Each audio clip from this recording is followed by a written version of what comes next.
Welcome back to Tim Gonen's blogs. This one's from 2010. It's called The Roadmap to Har Meggido. In the beginning, when the world was young, it seemed good to the newly sprung post-flood civilization builders that they should be one people, under one rule, united against the universe. In the biblical book of Bereshit, Genesis, it is recorded that, having almost completed their Stargate, God intervened, preventing the project's completion simply by creating a multitude of different languages. Ever since that time, throughout the ages, emperors and would-be gods have been trying to grasp once again for global control. Now, on the cusp of history, humankind looks set once again to lay the framework for centralized global rule. Every step of organized resistance to this idea seems to lead as inexorably towards its fulfillment as every organized step to bring a one world government into being. Firstly, the question must be asked, why have human beings, whose prospects on the whole improve under unification, failed to unite? Don't the stars once again beckon, tempting a burgeoning humanity to assume the Trickian mantle of galactic conquistadors? The problem is, our momentous drive into the future is driven more from the love of gain than the love of progress, and gain tends to be only worth something when its value exceeds that of someone else's. Basically, humankind has failed to unite because we are greedy and selfish as individuals, more than we are greedy and selfish as nations or even a species. Thus, the cost of unification, which is a greater degree of equality both on a national and international level, has never seemed particularly appealing. Nonetheless, and in spite of the fact that every single sort of political system has been known since at least the time of Plato, humanity seems to be making ground towards that fabled goal of a global government. How? The solution to the nagging bugbear of diversity was the force that created it in the first place: individualism. The irony is that our individual desire to win the consumer race is driving us to become more alike in every possible way. And when our individual ability to enforce peer-pressured conformism peters out, nationalistic peer pressure kicks in. The global village. As each nation strives against the other to have more and to be better, they have, at some point, begun to climb over each other's backs. And the continued practice of these international behemoths clambering ungainedly over each other has left ever greater pieces of them broken off in one another's scaly hides. As the international debris builds up and is internalized, and languages share ever more common technical words and jargon, it is getting harder and harder to tell who is who in all of this.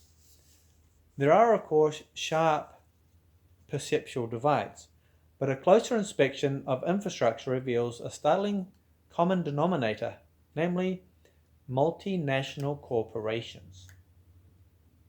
Underlying the last bastions of global and even tribal diversity is also the American dollar.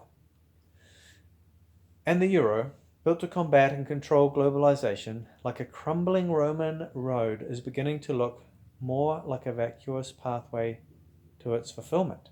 So what is left? It is easy to argue and point out that the world is at least as divided as ever, with the cultural and language barriers dangerously mixing with the onslaught and global distribution of modern weaponry to create a more volatile world than ever before. But the reality is, the more tribal warlords seize control and the more autocrats enforce their power, the more pathways are forged over which far more globally orientated tyrants can roll their hegemony. Sound like a bad plot for a sci-fi novel? A bad dream that will never see the light of day? It's not many years since the world was united by the internet, the information superhighway that has the power to leap over even China's walls. Not many since the euro lassoed Europe. Who would have believed that were possible? And whether the euro stands or falls, it has shown what can be. What's wrong with this picture? So what's wrong in all of this? The problem is not so much the journey as the destination.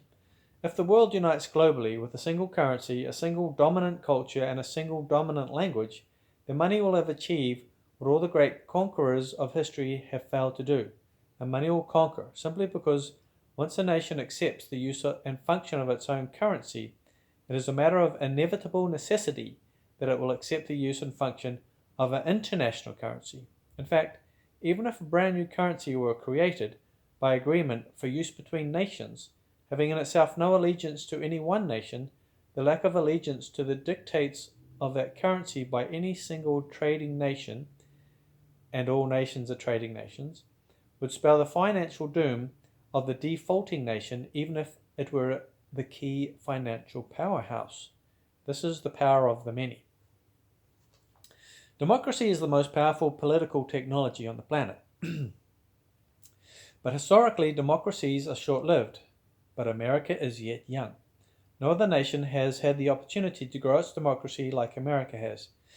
And even if someone like Russia or China were to successfully establish democracy, it would be many decades, perhaps centuries, before they could wield their freedom as an effective competition. Regardless of that, the prestige that America won for itself as the last man standing after World War II meant that American-style democracy and American-style individualism was part of the greenback bundle that was used to restabilize the post-Holocaust world.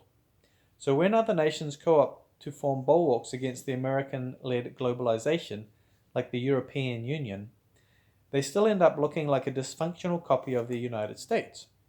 Imagine if the Americas form a common currency, or the African Union. It doesn't matter if they succeed initially. It was enough for America to unite its states. Unification works, and capitalism means united vested interest groups must amalgamate to eliminate competition before they can attempt to consume each other. It is a matter of time before the Americas and Africa form their own common currencies, with or without functioning democracies. And once that is done, the pathway for a global currency will be in place. The drive behind this eventuality, the force that causes the individuals of each nation to co-opt their nationalistic aspirations and pride, is the trump card of personal gain. The chance for each person, as an individual, to exceed the wealth of his neighbor, or the delusion of chance from a statistical viewpoint. Obviously, these transitional phases from national to regional currencies will be haphazard and muddling, as are all national and international endeavors. But gold brick by gold brick, the tower of manna is being built. The problem with all of this is not just that, if ultimately successful, the world's financial eggs will all end up in one basket, but also that a global financial system that is able to be controlled from a single central location could also potentially be controlled by a single person. And if that person is anything less than a benevolent dictator, then there will not be a single corner of the earth that will be safe, much less democratic. Thus the end will come. Unfortunately, the obviousness of these conclusions is not enough to prevent a single currency system from coming into being. In fact, efforts to thwart such a system will only hasten its inception by the regional centralization of control systems required to resist outside influence, as is the case with the struggling euro. Another factor in bringing global control to a single political entity, as with the European Economic Union, is the fact that competing nations, even when they agree to cooperative ventures, secretly believe that they will gain more advantage over their partners and their competitors by doing so. In short, each individual nation-state believes itself not only above the corruption that would ruin such a global venture, but also the idea that they are the most worthy of the mantle of leadership, and will take pains to jockey themselves into positions of superiority, just as politicians do, both within their own party and against their opposition. But it is precisely this childish squabble for the biggest slice of the pie which maintains the status quo in a democracy. It also causes organizations like the EU and the United Nations to muddle inefficiently through a crisis rather than quickly dealing with them as might an effective one-party state. It is only when a truly monstrous personality comes on the scene, just with the right mix of cunning henchmen, all able to hide their true ruthless, greedy nature from their peers in the world at large, that the real trouble begins. For if such a person were able to utilize the centralized pathways of government created to facilitate global rule, they could effectively force any defaulting nation to cooperate against their will on any venture, regardless of its potential outcome. To some, this might sound like a hopeful path to world peace, when a strong man forces the human species to get its act together and treat each other and the planet right for a change. But alas, altruistic tendencies are never at the forefront of a megalomaniac's personality protocols. Instead, such dictators, as history shows, seem only intent on self-aggrandizement and crushing all real and imagined opposition. The Bible tells us that this opposition will end in Israel, on the plains of Megiddo, Armageddon. Once again, humankind on the brink of total global conquest will be thwarted by God. And just as well, for biology tells us that diversity is the key element to survival of any species. And I'm sure there are a few people that enjoy the idea of life as a clone.